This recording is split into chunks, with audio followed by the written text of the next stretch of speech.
সমস্যা, ইনোসেন্ট চেহারা, মেয়েরা মনে করে এই ছেলেটা খুবই ভালো, ঠিক আছে, খুবই ভালো, সেজন্য ওইখানে ওর ওর যে সিপটা ফেলে খপ করে গিলে নেয়, কিন্তু এখানে ফেসে যায়।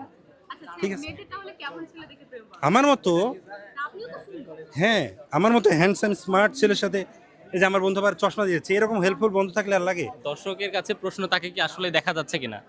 মানে ও বলতে যাচ্ছে আমি অনেক কালো, ঠিক আছে, আল্লাহ কালো বানাইছে আমাকে, বাট কালো ছেলেদের নাকি মেয়েরা বেশি পছন্দ করে, এটা শুনছি আমি। আমরা কিন্তু গুড লুকিং কি না, তাই না?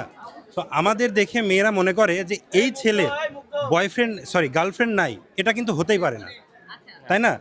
সো তারা সহজে করতে চায় না যে এই ছেলে তো গার্লফ্রেন্ড হবেই, তাই না? ফ্লার্ট করতেছে, সবার সাথে ফ্লার্ট করে, তার মানে এর পটে লাভ নাই, এ সবার সাথেই করে, এরকম একটা মানে আল্লাহ বেশি সুন্দর বানাইছে, তো আমার একটু বিপদে পড়ে গেছে, বুঝছেন? না, প্রেম হতে গিয়ে হলো না এমন কিছু না।